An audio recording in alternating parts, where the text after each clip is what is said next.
Hey everybody, welcome to Big Dumb Monsters. I'm Nick. And I'm Chris. And this week we take a trip back to 1969 by way of 2002. Yeah, but in the most 2000s way possible. Yeah, we're watching Scooby-Doo, the first live action movie. Enjoyable. Fun. Very fun. Missing just like something for me. But I had a blast. But no, like the fun is all there. Like the Scooby-Doo-isms are all there. Just as a movie, I think it just needs a little love somewhere. But anyway, we'll get into why we think that, why I think it's missing something, why Chris loves it. Just watch the movie and listen along and enjoy the ride. Form your own opinion. It's a free country. Anyway, so Big Dumb Monsters watching Scooby-Doo. Enjoy the show. It's a perfect night in the Screaming Hollow. The air itself is filled with monsters.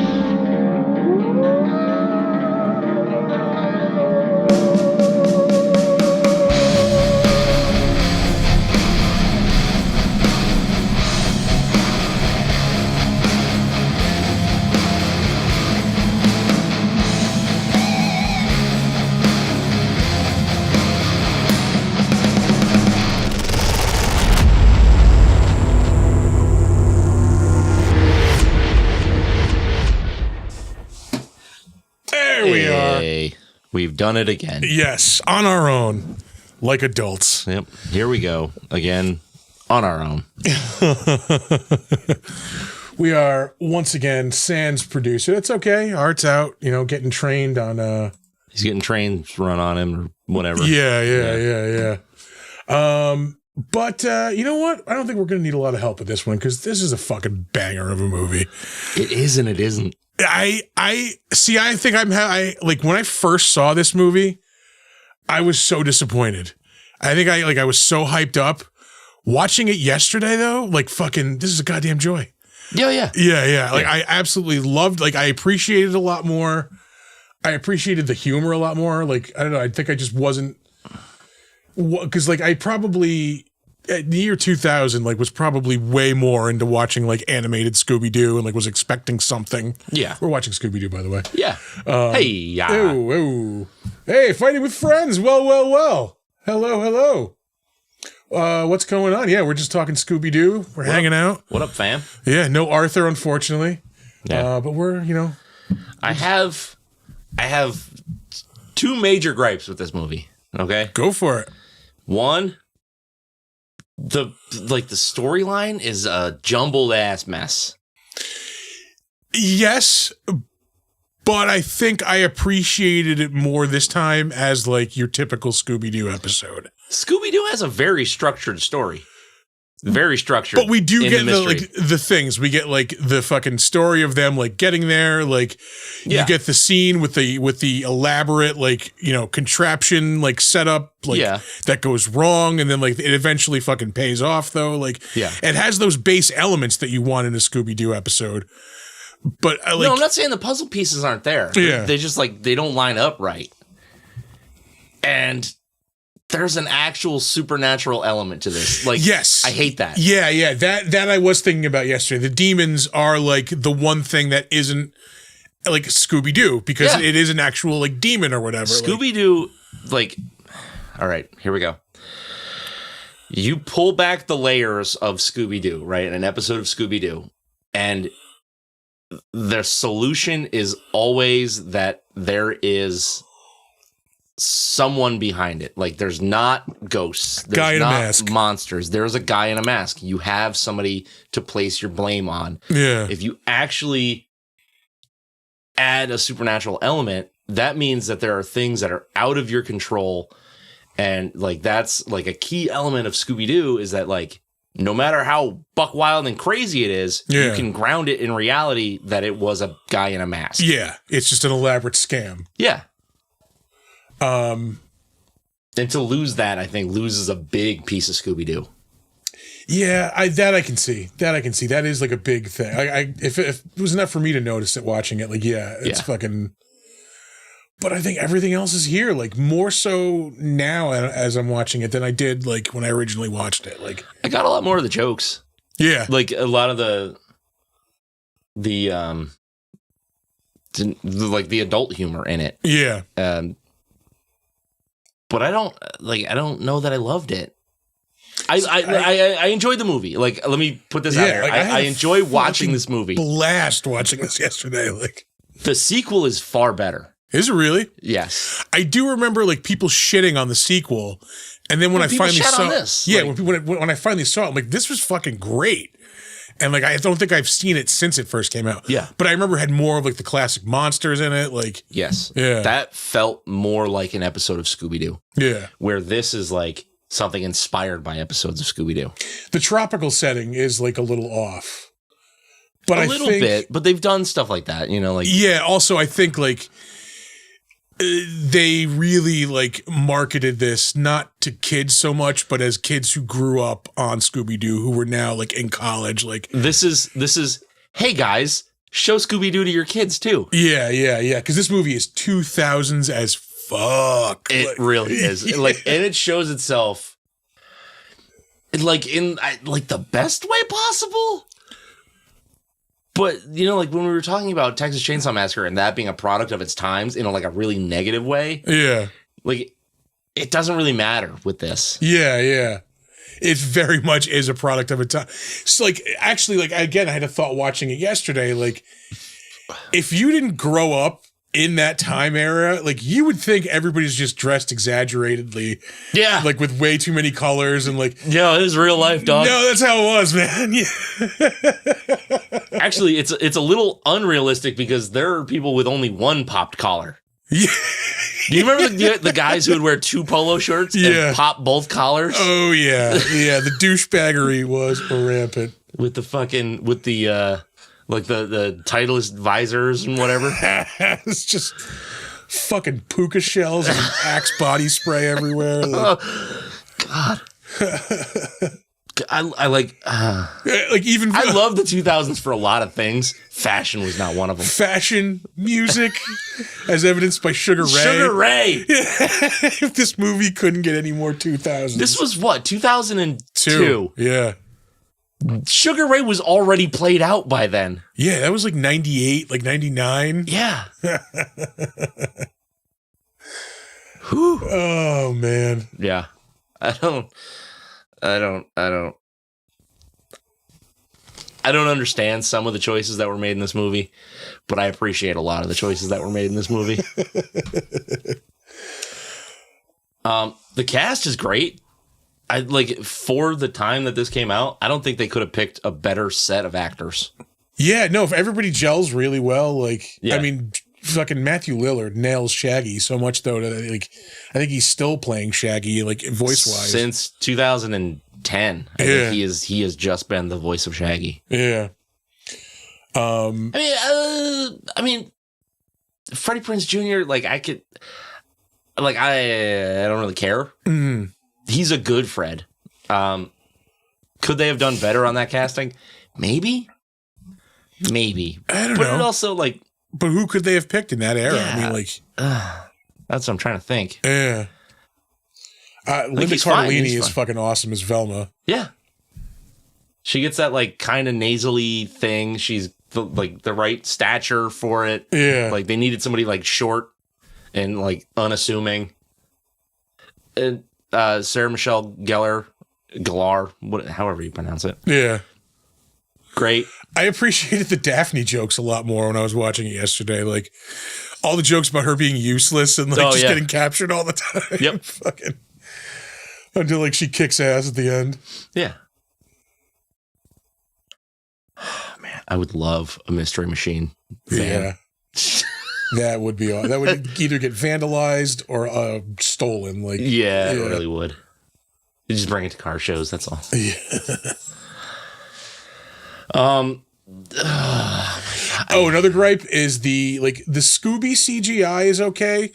Those fucking monsters are terrible. Yeah, and I want to be like, all right, it's a product of the times. It's 2002, so it means they were making it in like 2000, 2001. But like, that's no excuse because we had good CGI then. No, the CGI on the dog looks better. It just, you could tell they cheaped out on the fucking on those monsters because there's probably a lot of them and they just just didn't have the time to do them all. Yeah, but like, why wouldn't you like do it practical or like do a good job of the CGI? Yeah, they didn't do either. Yeah, I don't know. They just like that just really bothers me because like they were looking at that and they were like, oh man, this looks like a PS2 game. Yeah, fuck it. We don't have the time. Get it out. But I want to see this had a decent sized fucking budget. So like, what the fuck? I don't know. It's just, but it is a delight. Scooby-Doo has always, through my entire life, been one of my favorite cartoons. Yeah, that has been a constant, like forever. Yeah, and just like, because when this first came out, I was hesitant. Yeah, because like Scooby-Doo is near and dear to my heart. But to see that they actually did a decent job of it, like when it first came out, I liked it a lot. Yeah. Like I thought it was fun and cool and like a decent take. And I still think that. But now I have to poke holes in it. And, the story being a fucking jumbled mess. Like the CGI is terrible. Yeah. Some of the jokes are really bad. Like some of them are. Yeah. I liked the Scrappy reveal of him being the villain. Yeah, I thought that was fun. I have never been one of those people that hated Scrappy-Doo. I think I grew up right in that time where it was acceptable to like Scrappy-Doo. Yeah, he was because when I was watching it, obviously I was catching reruns of it because it was the Scrappy stuff was a little before my time. Yeah, like the regular stuff was. But I was right in that age where Scrappy was cool. Yeah. That's when I saw those. When I was a kid, Scrappy-Doo, those episodes were the Saturday morning cartoon episodes, whereas the good episodes and the ones with the celebrity guests, those were during the week. Yeah. That was a missed opportunity too in this movie, just to have the Harlem Globetrotters. Yeah, just a random ass celebrity show up as themselves, the Addams Family walk across the background. Yeah. I was even thinking one Batman. Give me one Batman. What would have been perfect for this? I think in the Globetrotters. I think. Well, yeah. You wouldn't get the classic Globetrotters though, but you could have them dress up like the classic Globetrotters. That's true. But if we're doing it in the era, Jay and Silent Bob, I think would be good. It's fucking perfect. Yeah, it kind of is. Yeah. Because think about the 70s ones, you have people, the Mamas and the Papas. Yeah, the Mamas and the Papas. You have Jerry Reed. Fucking, you have the Three Stooges. Yeah, yeah. The Addams Family. Yep. Fucking. There was a couple episodes of Batman. Batman and Robin. Globetrotters. Who else was on it? Oh, fucking. I think it was just Mama Cass, not the Mamas and the Papas. Might have been. Yeah. But even still, that's a fucking of the time guest star. I'm trying to think there was Don Knotts. Yeah. Don Knotts. There was somebody oh man, did Rickles do an episode? Special with Kiss. That was recent. I don't think so. No. I would have remembered that. Oh, Scooby-Doo meets Kiss was awesome. Was fucking awesome. Yeah. Jonathan Winters was another one. I remember. Yes, that's who I was thinking of, not Rickles. Yeah. Jonathan Winters. Because he was doing all the imitations in the fucking episode, yeah. Yeah. You had Josie and the Pussycats show up for a couple episodes. God, I miss watching Scooby-Doo all the fucking time. Yeah. 13 Ghosts of Scooby-Doo was awesome. Vincent Price. It was Vincent Van Gogh. Yeah. But yeah, total missed opportunity to just have a random celebrity show up and help solve the mystery. Yeah. Like a meaningful celebrity. Yeah. Because I was looking at these jamokes on the fucking plane and I was like, is that like somebody famous? Is that like Simple Plan? Or yeah, like I guess you get Sugar Ray showing up, but they just play a song and get the fuck out. Like, yeah, we said celebrities. Yeah. Oh, ah. Oh, dang it. God damn it. It's fine. Even the wah doesn't work. Yeah, it's just, they were all working before. What the fuck? I don't know. It's fine. Boots! Boots! Modern day Scooby-Doo meets Ghost when I would love that. See, that would be a perfect, like, yeah. If you were still doing Scooby-Doo episodes, that would be a perfect, like, guest star. Yeah. I've seen like the band Ghost Scooby-Doo themed artwork. Really? So, like, yeah, it could work. It could really work. Ooh, pardon me. You gonna make it? Burping my ass off. It's podcasting, as we say. That is podcasting. I'm a little sad we don't have sound effects tonight. Yeah, I tested them, and they were working. Arthur is not here again, yeah. They were working a little while ago. Oh, well. That's okay. Yeah. I'm lucky I got the fucking lights working. They weren't working either. Really? Yeah. It's not okay. Yeah. Let's see. What else can we say about this? This was an absolute waste of Rowan Atkinson. Scooby-Doo chase music by haters. Yeah, we could have had a little more Rowan Atkinson. Yeah. And like what they did with him was like it was not enough. Not enough. Yeah. Especially somebody of his like fucking his pedigree, right? Like you would think that you would want him more in the movie. Yeah, I mean at this point, especially like for this crowd that they're marketing to, these are the same people who grew up with him as Mr. Bean. Yeah. So like, yeah, why don't you have him as a bigger part of the movie? Nobody's watching him in this because they saw him in Johnny English. Yeah. Because nobody saw Johnny English. Also, can I say like Spooky Island in real life would be fucking awesome? Oh, it'd be so sick. Yeah. It'd be so sick. Yeah, I want that. Just like a resort with like an awesome spooky theme park. Like you just get hammered and watch go watch a skeletons walk around and shit. Fuck, Sugar Ray's on again. We're going to the theme park. Yeah. Fuck it. We'll be back later. Unless we're throwing beer cans.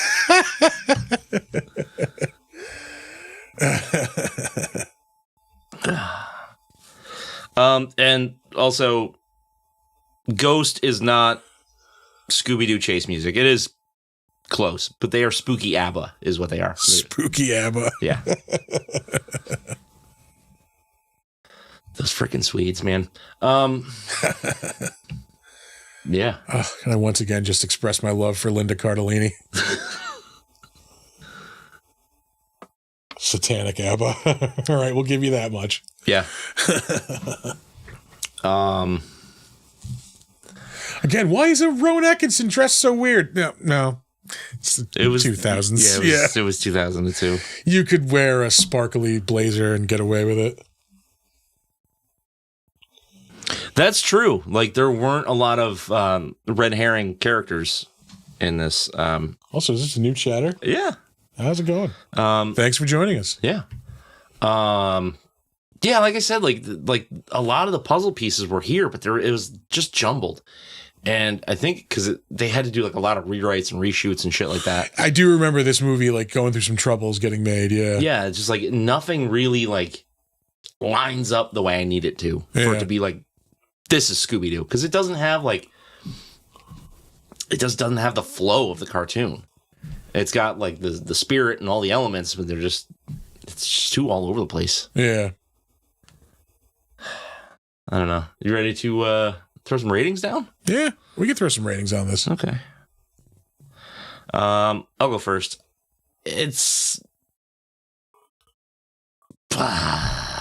This is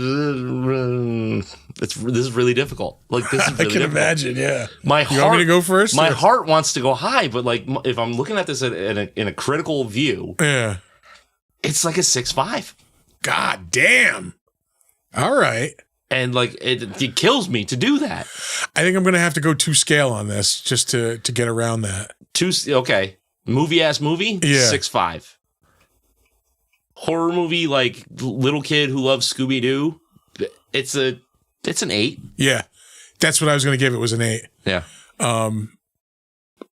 Yeah, I mean if you love Scooby-Doo, if you want something fun, like just enjoyable, a quick watch, you can even watch with the family. Perfect. Yeah. But if we're doing movie,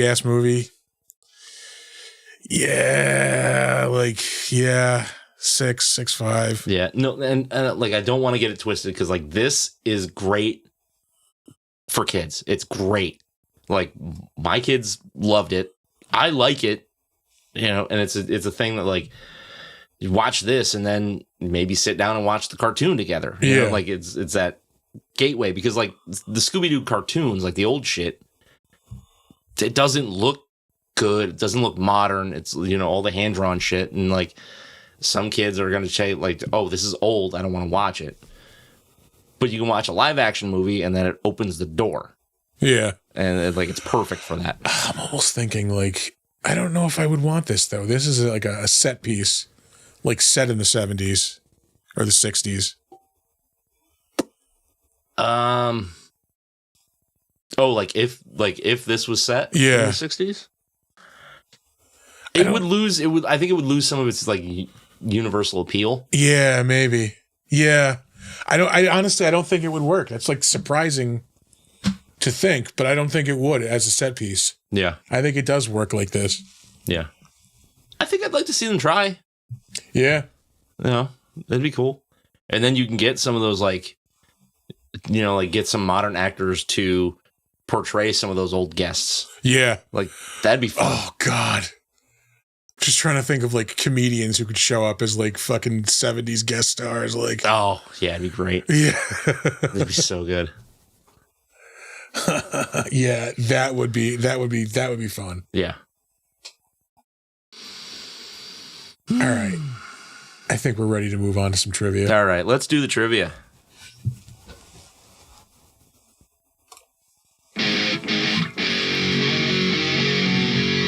Bother you with trivia.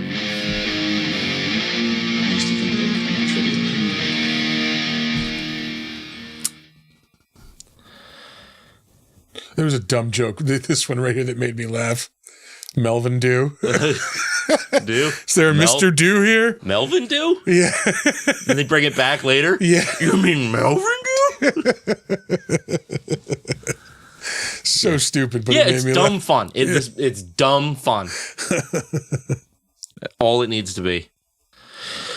All right. Trivia time. The director, Raja Gosnell, wanted a real-life couple to play Daphne and Fred. I don't know why. His first choice was Sarah Michelle Gellar and Freddy Prinze Jr. Prinze Jr. didn't originally want to do the movie because it felt like it wouldn't live up to the Scooby cartoons, but Gellar talked him into it. And he's right. It doesn't live up to the cartoons. Yeah. To be quite critical, though, he's one of the weak links, I think. Yeah. Like, he does play, I mean, like, Fred is He kind plays of Fred as Fred. Yeah. Fuck. Maybe I'm being too harsh. I think I just don't like looking at him. I was when he gets possessed and like they run into him later on. That was fucking hilarious. It's exactly who he was. I was gonna bring that up because he's wearing like a shark like tooth necklace. Yeah. Like, yeah. The 2000s as fuck, bro. The film was originally wasn't in it. I think his Fred set the tone for the modern Fred. Yeah, they probably did play to the movies because this would like reset the fan base kind of. Everybody was probably familiar with this, so they got to bring those people into the cartoons. Yeah. Sorry, I didn't mean to cut you off. No, it's fine. It's fine. I'm just trying to do my job here, man. Yeah, well, whatever. Fucking douchebag. Yeah. Dill hole.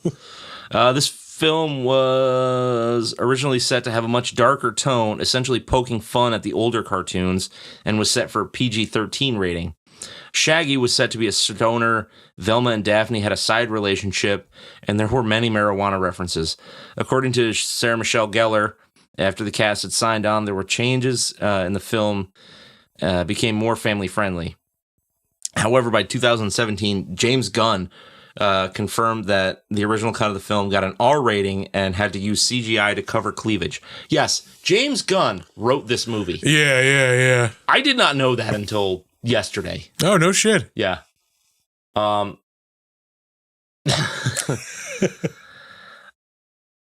I don't want. Thanks, Boots. Yeah, I don't want a dark version of Scooby-Doo. If I want to get that, I'll go somewhere else. Like, I want my Scooby-Doo to be wholesome. Yeah. See, like, even I wouldn't mind some of the jokes, but don't have it poke fun at the original. Like, again, you want those people to enjoy it. Embrace the original. Yeah, like, definitely make. I mean, there's a couple weed jokes in here that are perfect. Like, a couple more of those, I think, would be because everybody knew who fucking Shaggy was up to. Like, yeah, you know. I don't think we need a couple more. Like the 2 or 3 that are in here. Yeah, totally fine. The girl he's after, his name is Mary Jane. Yeah, that's my favorite name. Yeah. When they're cooking in the van, they go, "Oh, talk about toasted," because you see all the smoke rolling out. Okay, that's cool. We got it. That's enough. And even move like on to something else. The Velma and Daphne thing, like I don't want them to be in a relationship, but like make a couple of dumb jokes that they're just oblivious to, of like, you know, that if, you know, us in the modern day, we're like, oh yeah. But them just being like wholesome, like doofuses, like just gloss over it. You know? Yeah. Like that's my Scooby-Doo needs to be wholesome, and that's it. Like that's why I didn't get on board with that Velma show. Like it's just like I can't do it. Let's be honest. Yeah, again, we all got the subtext, but like it was never explicit in the show, so don't make it explicit like in the movie. Just like just dumb jokes. Like originally Matthew Lillard would scream for a very long time to make his voice all hoarse to do the perfect Shaggy imitation. It didn't work out, so he began trying to imitate the voice he did when his voice was all tired out from the screaming. Which is a terrible approach. Yeah. Method, I guess. But. Yeah, as somebody who used to scream in a band all the time, like you eventually like lose parts of your voice. Yeah, Shit just goes away if you're doing that. But I appreciate his commitment. There was an alternate animated opening showing cartoon versions of the characters, but it was cut for time. This sequence also featured a rendition of the Scooby-Doo Where Are You theme by artist Shaggy, part of which appears in the final film. That would have been great. Yeah. I would have liked that a lot. Like, because that's... then you're tying it in. Yeah. I really dig Matthew Sweet's version of the Scooby-Doo theme song. Yeah.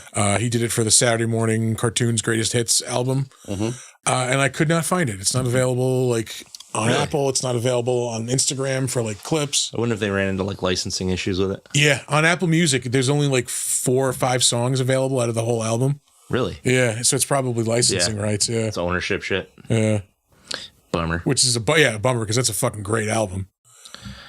Let's see. Shaggy is a strict vegetarian in this film. Casey Kasem, Shaggy's original voice actor, insisted that Shaggy become a vegetarian during production of Scooby-Doo Where Are You in 1969, though this was not always the case in various spin-offs. Yeah. Which I never noticed. Yeah, because Scooby-Doo always eating fucking sandwiches. Yeah, had the best cartoon sandwich. That's another joke they missed in this. Like, oh yeah, to have like a giant fucking sandwich. I think I loved watching them like shuffle shit into a sandwich. Yeah, and there'd always be like links of hot dogs and like salami and shit. There's always meat in there. Like there'd be like a chicken leg in it. Like, but now that I'm thinking about it, like I think Scooby always ate that shit. You might be. Yeah, he always ate it before Shaggy did. You're right. Huh. Interesting. Yeah. I'll have to go back and really like investigate that. Like, how much meat does Norville Shaggy Rogers actually eat? The idea of a live-action Scooby-Doo languished in development hell throughout most of the 90s. In 1996, Jim Carrey was attached to play Shaggy, and Sarah Gilbert was attached to play Velma. At one point, director Kevin Smith was attached, but later dropped out. And then later, Mike Myers accepted the project and was the only one who often had his name linked to it. Myers' friend Janine Garofalo was supposedly tapped by Myers to play Velma, and eventually even Myers had to leave the project. Janine Garofalo would have been a good Velma. Yeah, she had the look. Yeah. Man, I don't know that I would have wanted Jim Carrey as Shaggy. Yeah, I don't think I would have. That wouldn't have worked. He doesn't know how to be subtle, I think, is the problem. Yeah. Yeah, it's just, the whole movie would have been like centered on him just doing goofy shit. Yeah. Yeah. No, thank you. Screenwriter James Gunn revealed that in the original script, Velma was explicitly gay, though the studio decided to water it down to block any references to her sexuality. Some of them were ambiguous and were kept and shot, but ended up edited out of the final version of the film. A kiss between Daphne and Velma was just one of the things cut. Damn. I'll say it. Yeah. We could have had Sarah Michelle Gellar and Linda Cardellini kissing. Could have. Yeah, I wouldn't have argued against it. It's fine. It's fine. We still got a good movie.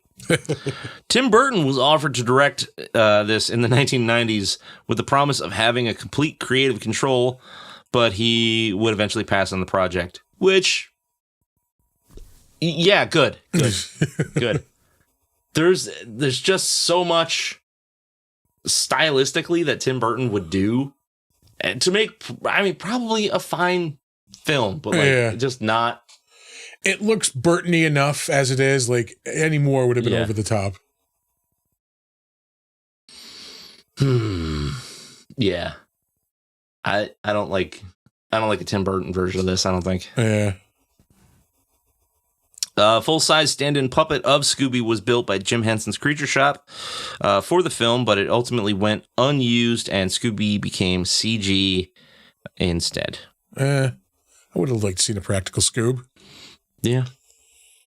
Velma liking a guy in the sequel is the biggest tragedy. Yeah, it's Seth Green. Oh, yeah, that's right. Mm-hmm.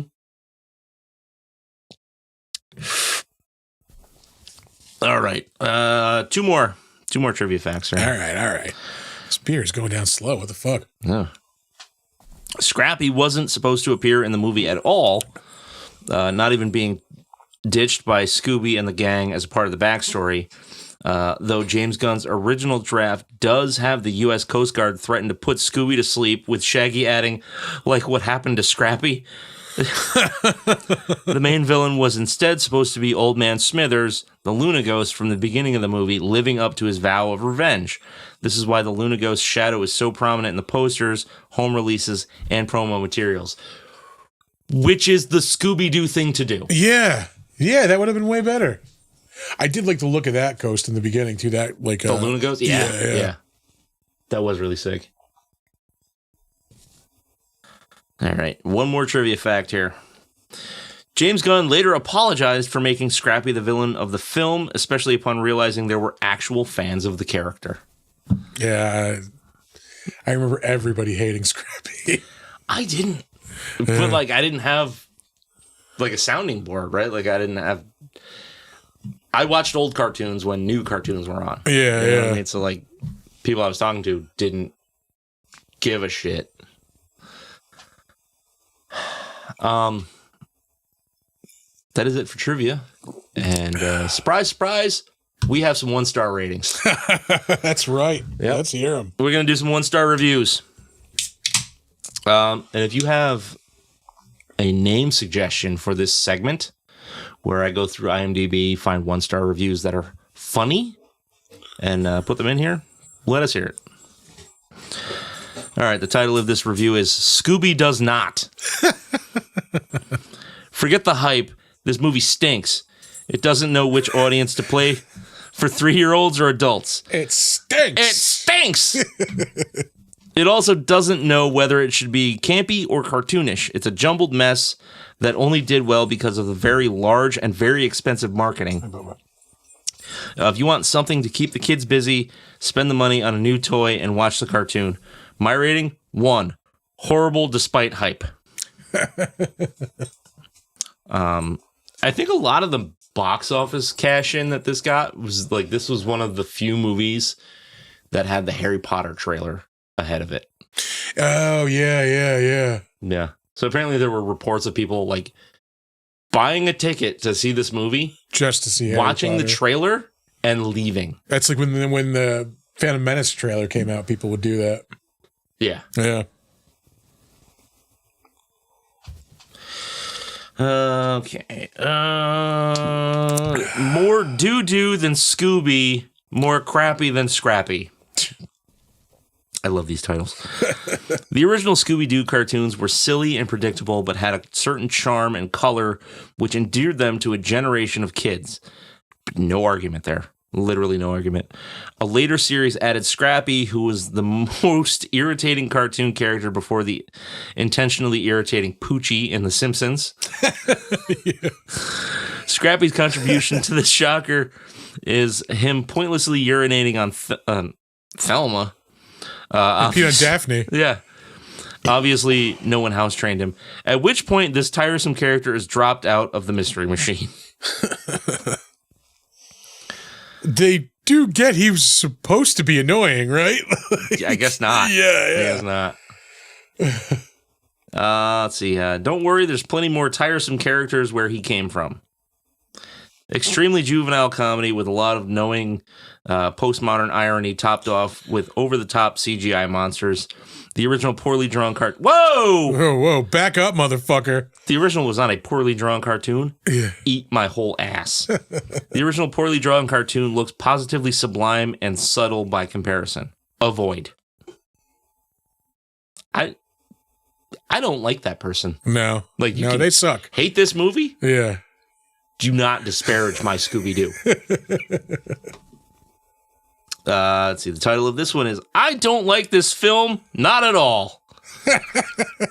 Lame. Shockingly lame. Lame beyond belief. And cynical too. Hollywood at its most exploitive and greedy.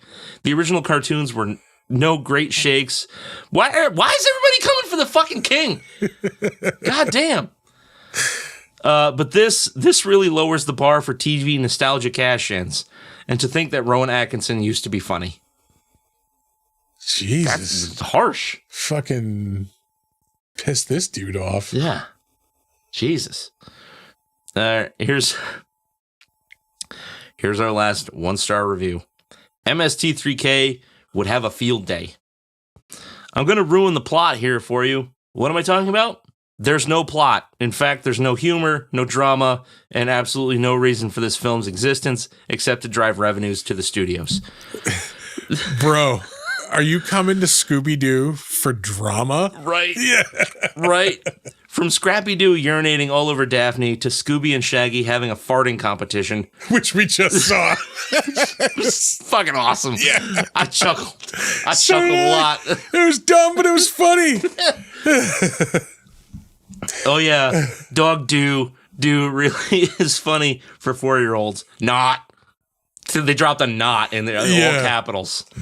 Like it's 1986. This movie is so bad, I rated it worse than Manos, The Hands of Fate.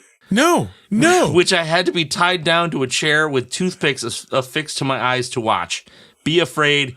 Be very afraid. Manos is fucking awful. Yeah, that's a terrible movie. I will watch this 1,000 times before I watch Manos again.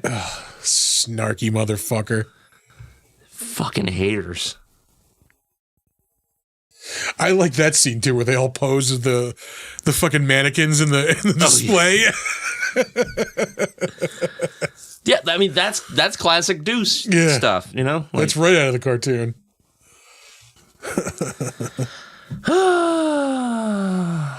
All right, well, I guess we'll move on. Will we? To the better known as. All right. I know you. I know you. I knew you. But you ain't you. But you ain't you. You ain't you. We will start off with director Raja Gosnell.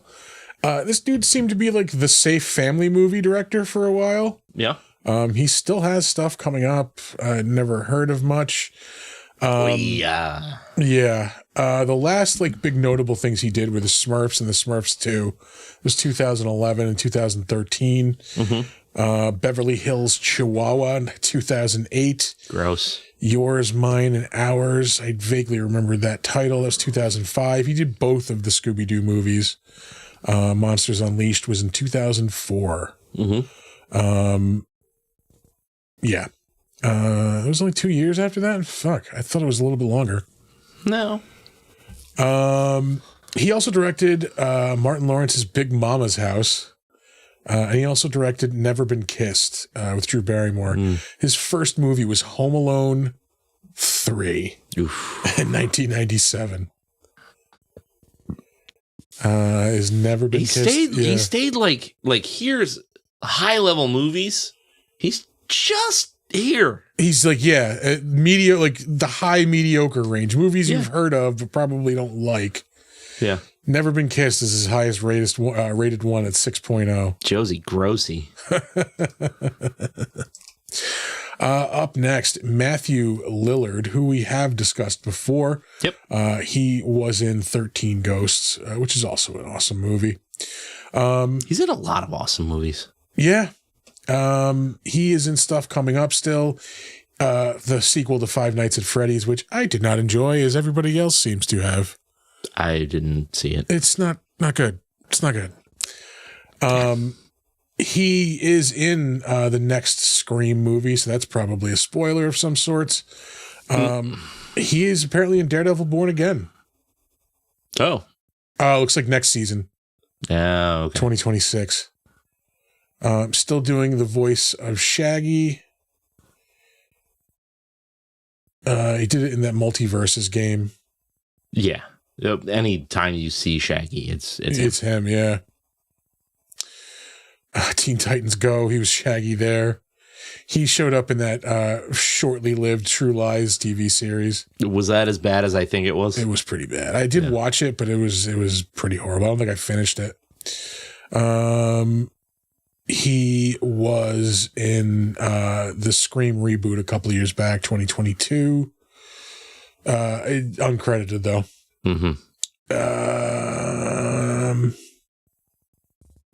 I mean, he's really just known for being Matthew Lillard, like being quirky movie roles, and he was in the Twin Peaks reboot for 4 episodes. Oh, nice. We're going to move on, actually, because we have covered him before. Up next, we have Freddy Prinze Jr., son of a firearms enthusiast, Freddy Prinze. Yes, Matthew Lillard does a bunch of Dungeons & Dragons stuff on the sides. He has a whiskey company. Isn't that Beetle and Bard or whatever? No, that's all the D&D accessories stuff. Okay, I thought it was the same brand out for some reason. No, it's Hero's Quest, I think is the whiskey. All right. And there's different blends for different classes. It's all really expensive too. Yeah, of course. Of course. Freddy Prinze Jr., I mean, he's probably most well known for being Fred. He was in the first 2. I know What You Did Last Summer was big. Those were pretty big, yeah. He was also in that one movie, like the prototypical 2000s teen movie. She's All That. Yeah. He had a bit part in Clerks 3. Has done a bunch of work on Robot Chicken. He was Kanan Jarrus on Rebels, Star Wars Rebels, which was fucking awesome. Okay. Yeah. He was 70 episodes of that. Did a voice in, I think, a couple of Dragon Age things. Yeah. I feel like we've talked about him before for something. Maybe he did some Mass Effect stuff, Psych 24. I know for a while, maybe it was during COVID, he was like filming himself playing board games, like solo board games and shit. All right. Yeah. He was in Wing Commander, which they just did on the last episode of Regrettable Reviews. Yeah. Still have never seen that fucking movie. Same here. No, nothing we would have covered. His first role was in an episode of Family Matters. Oh, it's Tough Guy. Tough Guy, yeah. Hey, Tough Guy. The fucking horrible CGI on that monster. Yeah, it's really bad. It's really bad. Yeah. Oof. Sarah Michelle Gellar, of course, is most famous as Buffy Summers. Yeah. A role she will be playing again, I believe, next year. Oh, really? Yeah, they're doing a reboot series. Yeah, okay. She was, of course, in the first I Know What You Did Last Summer. She was in Cruel Intentions. She is currently in the Dexter prequel series, which was not bad. It's pretty good. Jesus, how far did I make it into the first Dexter? Like 3 seasons, maybe? Yeah, and I was done. Like, out of nowhere, Showtime just decided we're going all in on Dexter, like years after it ended. Because it was popular as shit. Yeah, they have a prequel series and a fucking sequel series going at the same time. She was also a voice. There was like a Star Wars shitload Rebels. of books in that series, wasn't there? Probably. Yeah.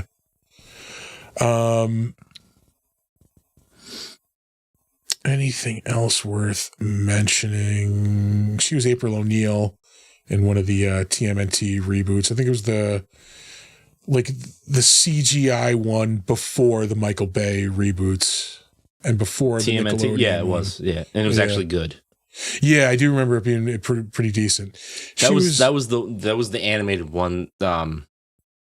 Like, because if you bought like the box set, it was 1, 2, 3, and that in a sewer shaped like CD binder. All right, that's pretty cool. She was in the first 2 Grudge movies. Oh yeah, that's right. The American ones, yeah. Anything else? She was in a Stone Temple Pilots video for Sour Girl. I remember that. And I remember going like, this song is fucking awful. It was all right. Not one of their best. Yeah. I came to be a big fan of theirs like later on. Not till I saw them live. When I saw them live, that's when I was sold. Oh, really? Yeah, they were fucking great live.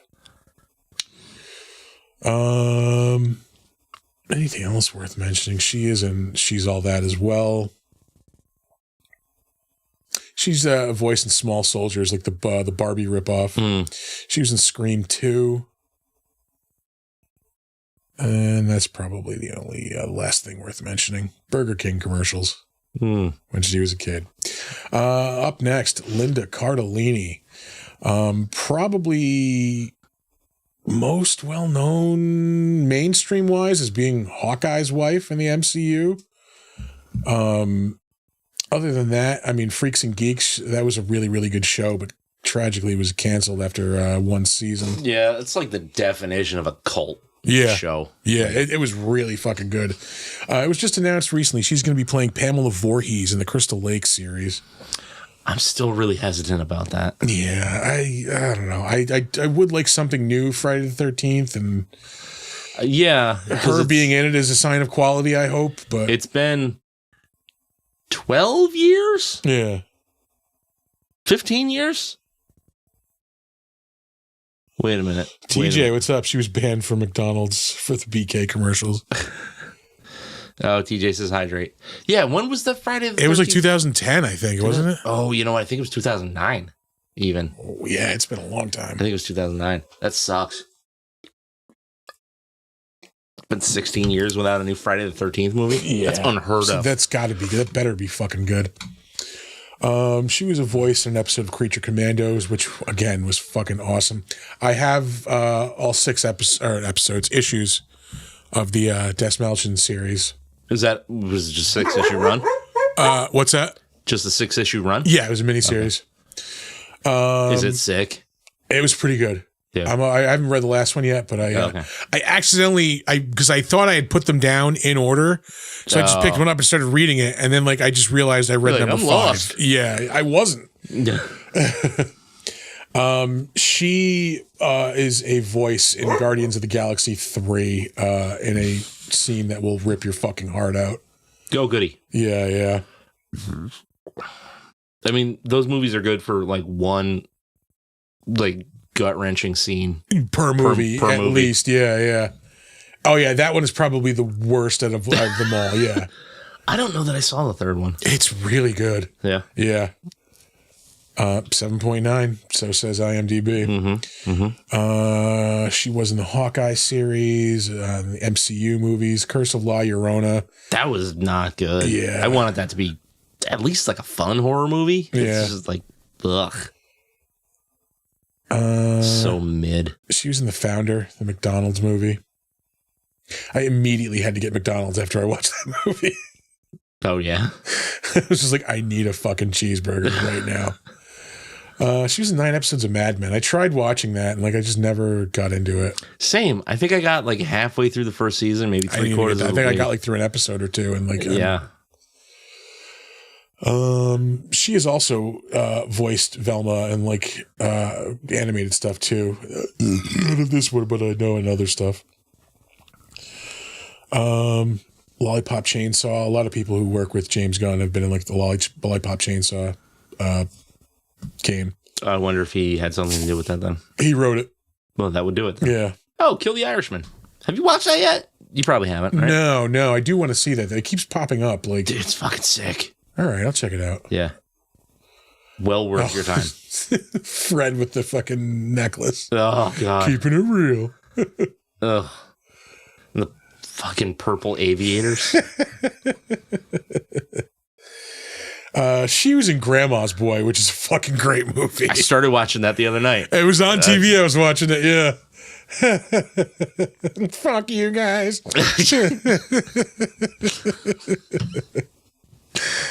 Sorry, I came on your mom. Somebody's ass getting laid tonight. Thinking about getting metal legs. Yeah. It is a fucking good movie. Oh, Lara Croft, you dirty adventurer.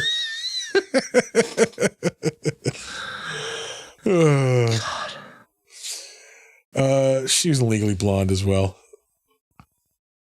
She was in 4 episodes of Boy Meets World. Oh, wow. She was in a couple of like Kanan and Kel things. She was in like Good Burger. She was in the TV show, it looks like. Oh, hell yeah. Strangeland. I love that movie. the D. Snyder like movie. Yeah. You seen it? I have. Yeah, it's been a long time, but I have seen it. I will recommend that to anybody who is watching this. Watch Strangeland. Right.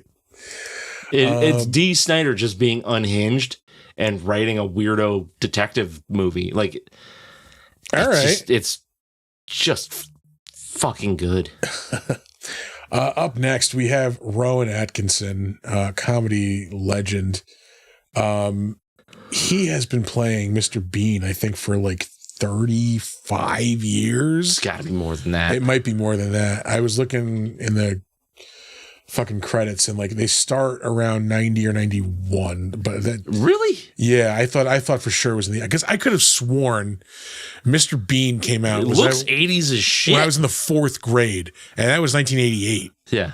So I don't know. Maybe we'll stand corrected if I go through it again here. But there's apparently another Johnny English movie coming out. Why? Yeah. Who's watching? Who watched 3 of them?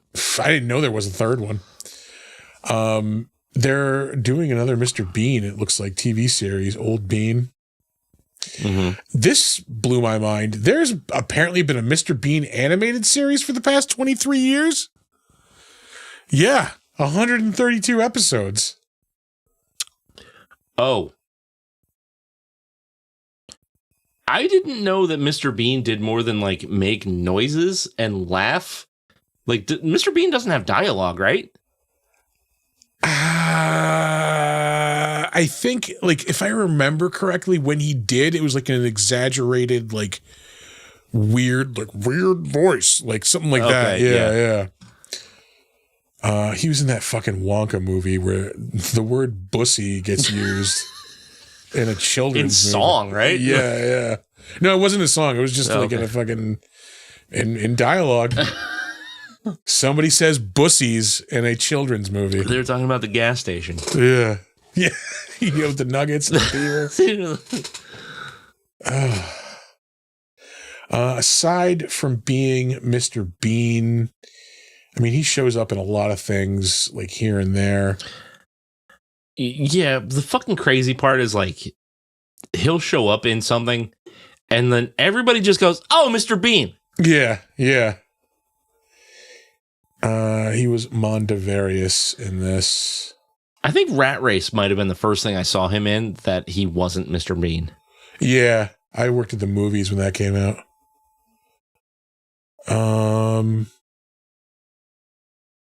Bean the movie was 97. Mr. Bean the TV series 1990 through 95. That's so weird. So yeah, maybe it was 90. I think but fourth grade was but I wonder if there 90. I wonder if there was like shorts and things before that. Probably. Well, Unseen Bean. Wait, No, why is that 95? Because you're 96 and then 90. Just scroll down. Hot Shots Part 2. I forgot he's in that. Oof. He's what's her name's husband? Valeria Galino. Renata. That's her character's name.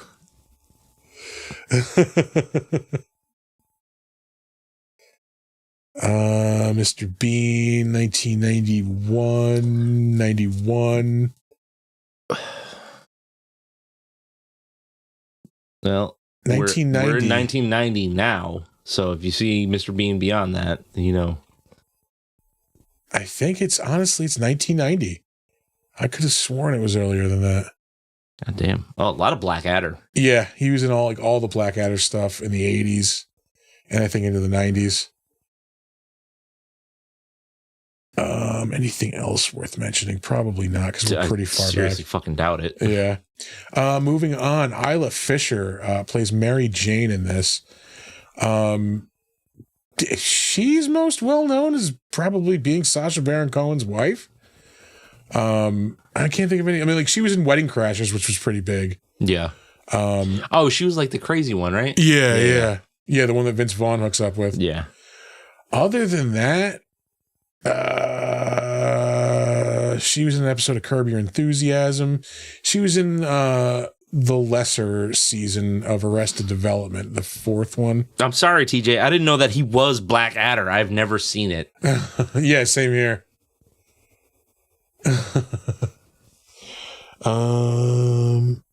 Laura Croft exploring the Cave of Wonders.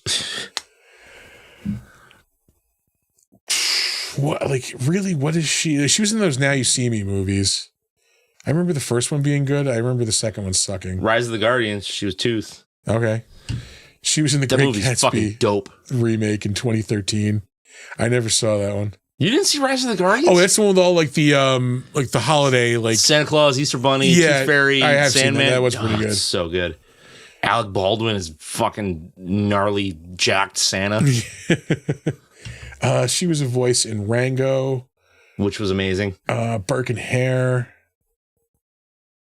She's in Hot Rod. That was 2007. Jesus. Refuse to watch that. I don't like Andy Samberg. I'm kind of in the same boat. I do remember laughing at that movie on the Defenestration Hour the other night. Tom like vehemently defended that movie. Hot Rod? Yeah. Why? We mentioned Wedding Crashers.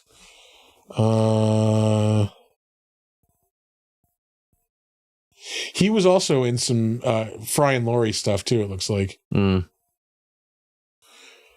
Let's see. I think their show was called A Little Bit of Fry and Laurie. I think so, yeah. She was in Beastmaster. Oh, hell yeah. The series. Oh, hell no. Yeah. I think we're going to move on. Yeah, we're done anyway. Up next, Miguel A. Nunez, who we've covered before, because he is in a fucking horror classic. Yeah. He's Jason Spider in Return of the Living Dead. And Jason Takes Manhattan. That's right. We've covered him twice. And I think he was Juana Man. He was Juana Man, yeah. Was he in Jason Takes Manhattan? No. Wait, no. He wasn't. I don't think not he was. Jason Takes Manhattan. It was part 3? Part 4. Part 4. Yeah.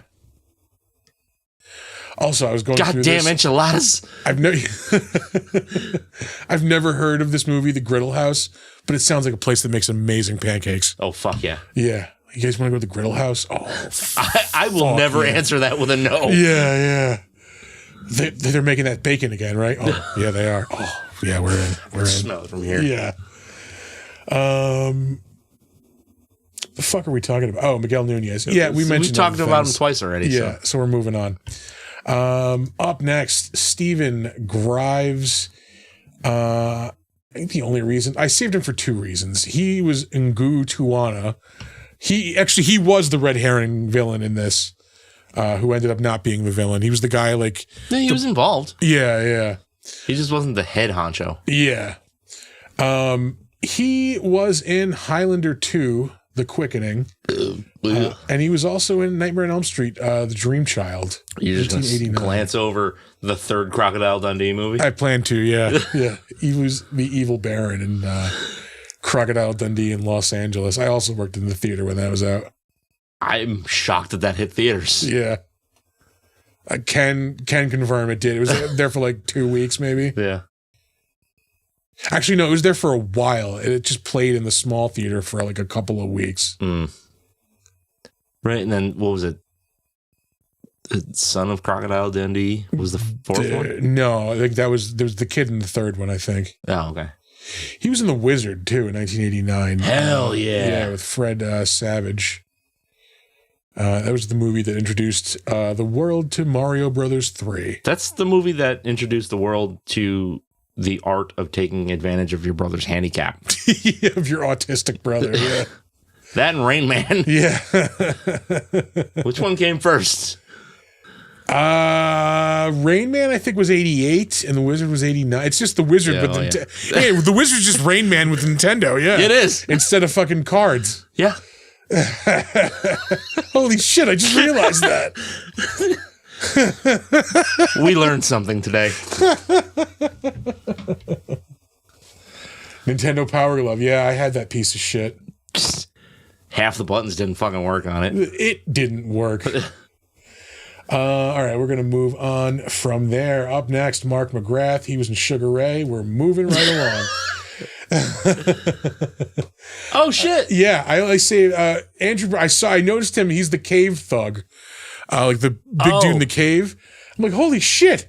It was Andrew Bernarski who played Leatherface in the Leatherface movie we watched last week. The Texas Chainsaw Massacre is what I meant to say. Oh, shit.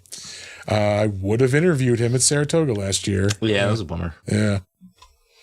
And that'll do it for The Better Known As. Place at the table.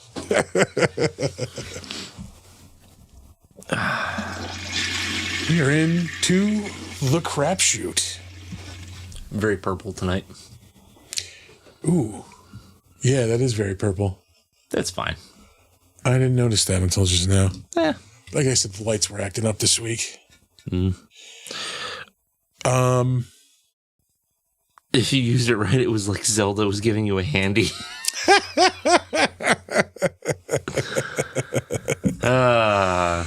Good Lord. I don't know that that's using it right. Yeah. Because it goes on your left hand. Yeah. Yeah, because I always had to play. I never ended up using the hand things. It didn't work. So I just used the controller, like the D-pad that was on it. Yeah, there was no way you were playing Cruis'n USA like this. It didn't do that. It was lame. You caught up on Daredevil? I am, yeah. Holy shit, that show is so good. Yeah, I do love that show, man. I am genuinely glad that there's not a shitload of Daredevil in it. Yeah. I love the Matt Murdock character.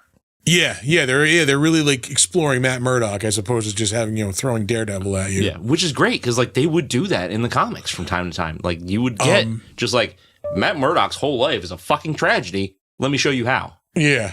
The dude cannot get out of his own way. Yeah. I think next week is the finale already. I thought they were going to do all the episodes just in a row. Yeah, it'd be nice. Apparently season 2 is not coming until next year. I hate that. Yeah, that fucking blows. I think they're all shot already. Like, what's the fucking holdup? Anyway, but yeah, no, I am loving that show, man. Yeah. What else? Matlock.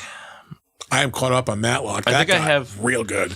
I think I have yesterday. Like, when does that come out? Last week's episode, I think, to watch. Okay. Yeah, watch them both. Yeah. There's it came back like 2 weeks ago. There's 2 episodes out now. Okay, I might have seen both of them then. There was a big thing at the end of the one 2 weeks ago. If you had seen it, you would know. What was something else that happened in that episode? Because I'm pretty sure the Johnson file, the Johnson case. Yeah, I remember them talking about it. It was with because they thought that's what she was using to get into the DA's office. Yes. All right. Okay. So you did see the newest one. Yeah. Fake. Yeah. Okay.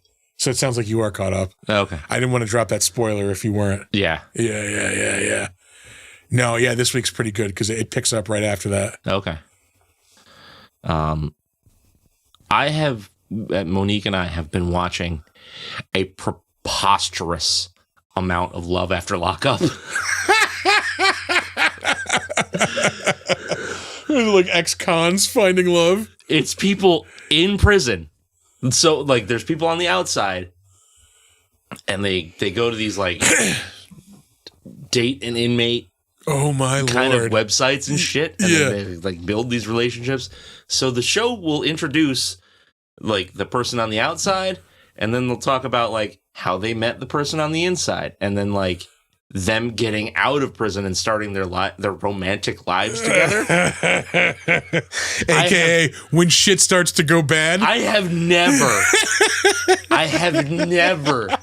seen so much variety of trash in one place before. A buffet of trash. It is amazing. I swear, like, if you are into just garbage reality TV, watch Love After Lockup. All right, I'm gonna have to check this out. Oh my god, it's on AMC Plus. All right, I do have that. Oh, they released a preview this week for Strange New Worlds. It's coming back. I think it just said summer. It didn't give us a date yet. Oh, really? Fuck, I can't wait for that show. You gotta kill this heater. It is very warm, yeah. The stank of desperation. It's palpable. What I call CPAC meet and greet. I love it. Dude, it's just all right. So ridiculous. All right. Like we're sitting on the couch going.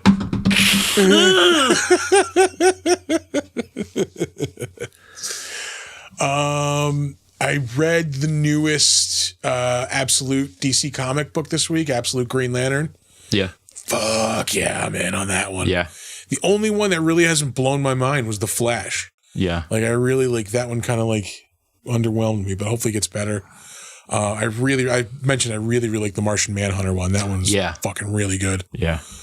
If I read anything else, reading more of the Artie Lang book, which is heartbreaking and hilarious at the same time. Yeah, I mean that pretty much explains his whole life. Yeah. The chapter I just read, he's talking about going the first time he ever went to the Playboy Mansion. Like he performed there that night. Yeah, and it is just like he's talking about how like this is the worst night of my life, while also crossing off like a major like thing I've always wanted to do in my life. Like it could not have gone worse. Like he talks about like how he bombs on stage, to get over bombing.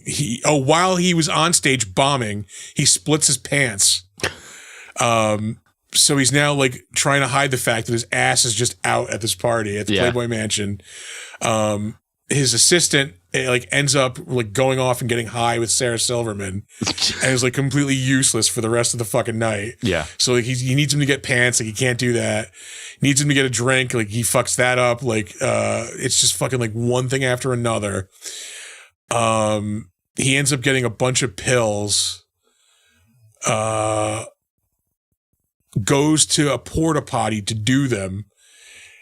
He gets like a bag of Percocet. It was like 15 Percocet, he said. Jesus Christ. Tries to eat all 15, ends up throwing up. What the fuck? That's a lot of Percocet. Yeah, throws up the Percocet, sees that he has thrown up the Percocet, picks the Percocet out of the puke, like does some of them, puts some of them into a bag for later. Like, it is just the fucking most horrifying story, but like, it's just, and he's also, but like, I'm playing the Playboy Mansion. Like, I'm finally at the Playboy Mansion. Yeah. Like, he talks about how, like, you know, the whole time, like, he's like, you know, what he's expecting. Like, he just is like, I know all these stories from like the 70s and like James Caan banging all these playmates, like all over the grotto. Like, yeah. He's like, I'm thinking I'm going to have sex in the grotto tonight. Fucking, he's like, you know, they get there, like, he's like, apparently, like, if you want playmates there, it's bring your own playmate because there's like none there. Yeah. He goes, later on in the night, he's like, I'm told, like, you know, don't worry, like, you know, we've got girls coming later on, like, it'll be fine. There'll be a bunch of girls later on. He goes, I kid you not. He's like, the filthiest, like, crack whores they could find. Like, 40 of the filthiest crack whores all show up.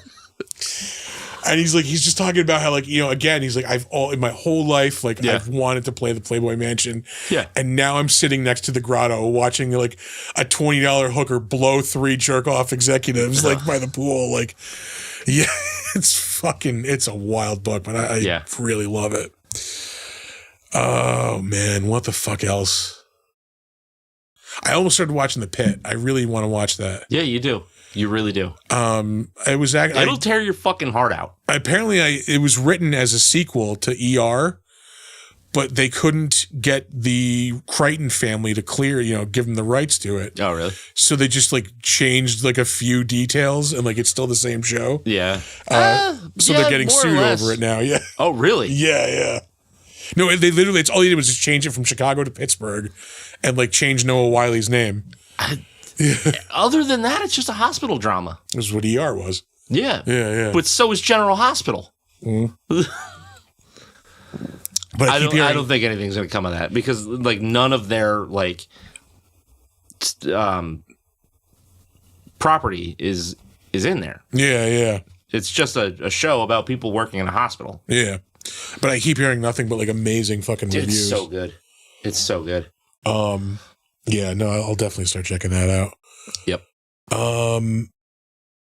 We went to the movies yesterday. We saw Drop. I don't know what that is. Yeah. It was supposed to be like a suspense, like thriller. This chick is on a date and like somebody is airdropping her, like, you know, they're in her house, like they're threatening her kid, like she has to poison her date, like at one point, like. Yeah, it looked okay. Like I wasn't expecting much. Amanda wanted to see it. Yeah. In the, you know, from the previews. I don't know how you fucking have a thriller without any thrills or like suspense. Like it was just fucking bland and boring. Just is. Yeah. So that was kind of a letdown. Yep. Sinners is coming out this week though. I really want to see that. That's getting amazing reviews. Which one is that? That's that fucking like vampire, like Southern vampire movie. Yeah. Michael B. Jordan? Yes. Yeah. All caught up on gemstones. Yes. Last week's episode, it's just like nothing happened. I'm even trying to think of like what the fuck happened. Or not last week's, but yesterday's episode. Was this week the lake one? No. Yeah. It was. Yeah, it was, Michael Rooker was in it. Oh, I haven't watched it yet. That's right. It's from last night. Okay. Yeah, that's why. Okay. I'm going to watch that later. Michael Rooker is in it. All right. That's a bummer.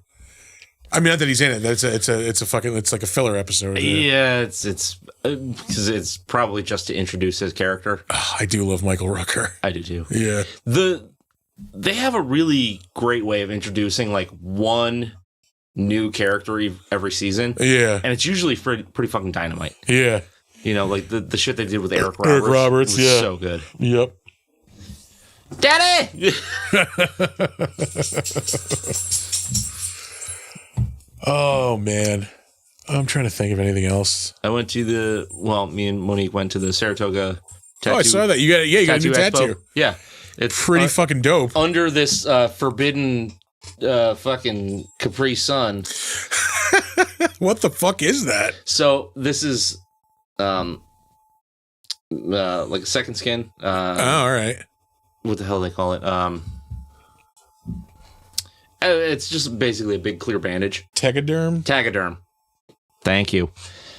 Tegaderm. And so all of the like ink that comes out, all the plasma and shit, it's just like trapped in there. All right. You leave this on for like 4 or 5 days to let it just like heal on its own. You don't have to worry about it. Yeah.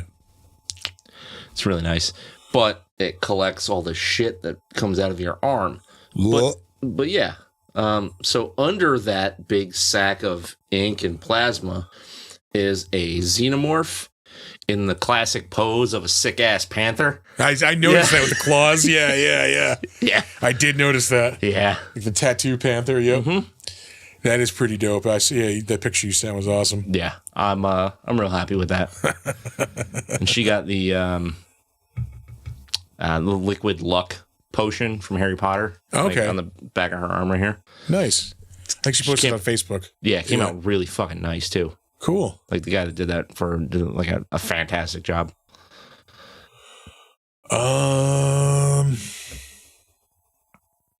Yeah. Oh, they announced today for Tampa Bay, Jonathan Rhys-Davies. Nice. Yeah. That could be awesome. Yeah. I hope they trust me with a big interview like that, but we'll see. Oh, you haven't gotten word on what you're doing yet? No, I won't find out till like August. Oh shit. Or probably July actually, because that's the first weekend of August. Yeah, I got not much else. Last of Us came back last night. Yeah. Monique's really excited about that. I still haven't seen any of it. It's really fucking good. It's what I always hear. Sad and depressing. Yeah. The thing was, like, I had never played the game, so I was like, I wasn't invested in the world or anything like that. And then, like, by the time everybody was like, it doesn't matter. Yeah, you don't really have show. to be. It's good enough like, on its own. I was already like beyond thinking about it. Yeah. I played the first game, so like, yeah, it was kind of like I had a vague remembrance of like the framework. I didn't play the second one, so now I'm completely in the dark. It's sort of like a Silent Hill-y kind of thing, right? It is like the anti-Resident Evil, where like, you know, Resident Evil, you're just constantly, it's what Resident Evil used to be, where you had like limited ammo and like you kind of had to like think your way around. Survival horror. Yeah. Yeah, it's not like, you know, just a constant like blowing zombies away like type of game. Yeah. So yeah, I didn't play the second one, so I don't know the story. I know, spoilers, Joel dies at some point. So I'm assuming that'll be the season finale. Mm-hmm. We'll see.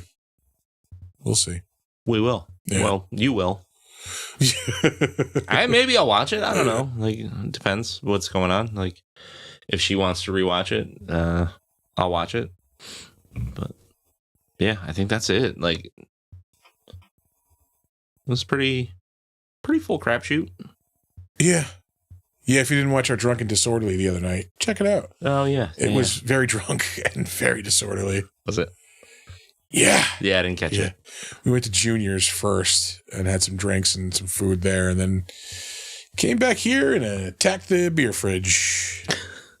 We did shots at one point. Oh, Lord. Yeah. Yeah, would that explain this? Yes, it would. Yes, it would. And this? Yep. Yeah. They were almost empty to begin with, to be fair. Yeah. That's fine. Yeah, that is where those came from. Wild Turkey 101. Highly recommended. Woodford Reserve. Also highly recommended, but I like Wild Turkey better. Should be a surprise to no one. And very funny. Thank you, Boots. Yeah, we were trashed. Yeah. I was, and everybody else. Oh. If you were, I assume everyone else was. Yeah. Art and Bridget were pretty. Kyle was the DD, so he was. Oh, yeah. He's being a good boy. Yeah. All right. Well, in a couple of weeks, you're going to be able to catch us at Saratoga Comic-Con. That's right. They were full, not empty. No, they were not. Bullshit. That Wild Turkey was like half. Was it really? Yeah. I know there wasn't much in the Woodford Reserve. Yeah. Yeah, Yeah, Saratoga Comic-Con is like in just under 3 weeks, which is... I got to do research. Yeah, same here. Nick and I are going to be hosting the Red Dead Redemption voice actors panel. I'm really excited and really nervous about that at the same time. I know it'll be fine. Yeah. Because we can just pull shit off, which is what we do. Yeah. But that's big for me. Like, yeah. No, it's going to be awesome. That's going to be a really good panel. Yeah, I'm really excited. Aside from that, the cannot miss event of that weekend, I think we're on at 6. The end of the day. 6, maybe 7. End of the day. No way it's 7. I think it's 6 o'clock. I think it's 6. Check the website. We're doing the Big Dumb Monsters trivia tournament. Hell yeah, we are. Whoo, boy, is it going to be an affair? It's going to be spicy. Yeah, it's going to be spicy. It's going to be messy. It's going to be fun. We're going to have some prizes to give away. We have some decent stuff already, but I'm going to add to it. I think it's scheduled to 6 to 7:15. That does sound about right. No, 18 plus, not 21 plus. Yeah, 18 and up.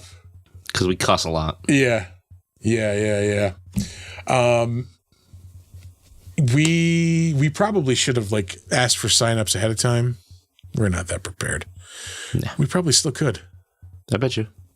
All right, maybe we'll do that. If you're interested in signing up for that, email us. You can email us. But yeah, that's going to be 6 to 7:15 apparently. All I can say is you're not going to want to miss it. It's going to be fun. We're going to have a blast. Oh, it's going to be dumb as hell. Yeah. And then on Sunday, we're also doing Battle of the Movies. I think it's me versus Brooks and Bridget.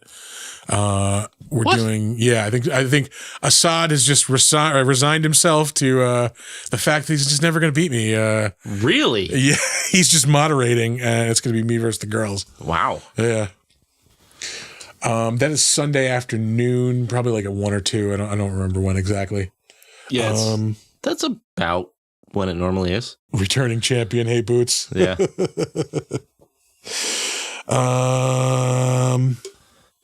They're talking about weird anime stuff in the group chat. I don't know what any of this is. Stop looking at it. Yeah, I don't know what this is. Why do you have your phone out? Good question. We're working. Good question. Yeah, we're supposed to be providing entertainment. Yeah. God forbid. Should anybody tune in, but they were watching earlier. Watch the show live. Thank you. We'll get to the plugs. Let's get to the plugs.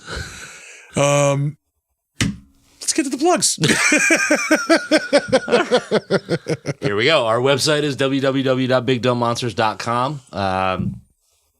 We really need to spruce that sumbitch up. Yeah. You can email us if you have beer suggestions, movie suggestions for the show. Like, what should we call the 1-star review segment? Things like that. You want to hire us for some shit. Now we're talking. Yep. That's what you can reach out to us about. You got an event you want hosted? We'll do that shit. Yeah. You email us at bigdumbmonsters@gmail.com. He is not going to let that one go. Goddamn. It's not my fault I'm bald, okay? You can find us on Slasher, the all horror social network. If I can ever remember the login information for that, we are Big Dumb Monsters Podcast. You can find us occasionally logged into our Steam account, where we can play some video games together. We are Big Dumb Monsters on there. You can check us out on Instagram and Threads at big_dumb_monsters. You know what? If you want to join the trivia tournament, you can hit us up there too on both of those. Send us a message. We'll get you in. We're people who know people. We can get you on the list. We are the people. Shut up. Don't tell them that. Okay. I know somebody. Yeah. You can and should check out this show when it streams live. We are on Twitch and YouTube at Big Dumb Monsters on both of those. You should go there, like a couple of videos. You should blah, blah, blah, blah. Mm-hmm. You should subscribe on both of those platforms. You don't want to miss a second of what we got going on. Yeah. You should check out our merch store if you want to rock some Big Dumb Monsters merchandise. You can go to tpublic.com and search for the Big Dumb Monsters store there. We got all kinds of designs, t-shirts, laptop cases, tote bags, mugs. Everything that TeePublic sells. We're hawking it. Yeah. And that will do it. No. You like mead? If you like mead. I like mead. I like mead. I like delicious mead. You should go to the Bull and Bee. Why is the ticker not working? I don't know. Arthur! There we go. Oh, that's the one. You should go to thebullandbee.com. They just came out with a blackberry mead, I think. I saw that. Something like that, Yeah, that looks pretty fucking... I think it's seasonal. Yeah, the other day, like, as we started Drunken Disorder, I'm like, shit, we should have gone to the Bull and Bee tonight. We did not even think about it. Yep. But soon. We'll be back there soon. Yeah. Yeah, go check out their mead. It's thebullandbee.com. Use code MONSTERMEAD and get $5 off your online order. All one word. Yes. We're going to have Alex and Thor back soon. I got to just get off my ass and actually message them. But it'll be soon. You can do that from your ass. I know I can. That's what makes it even more frustrating. Yeah. Maybe we'll do like a birthday show for Alex and myself. Ooh. Yeah. Our birthdays are the same day. Congratulations to Masters champion J. Everett Thunder Penis. Yes. He is wearing the green jacket tonight. Thunder. It says Thunder Penis right on it. All right, folks. That's it. That's all we got. That's all we got. Did you get ready for some words of wisdom? Oh shit. I forgot to mention one thing I did get this week. What? I got Super Boss Monster this week. Oh, dope. We're having a game night sometime soon. I cannot wait to play that game. It is a fun fucking game. Yeah. But sorry, we're getting out of here. We'll save that for another time. Yeah. All right. Don't let ghoulies eat your ass. And never sleep in a deathbed. Bye.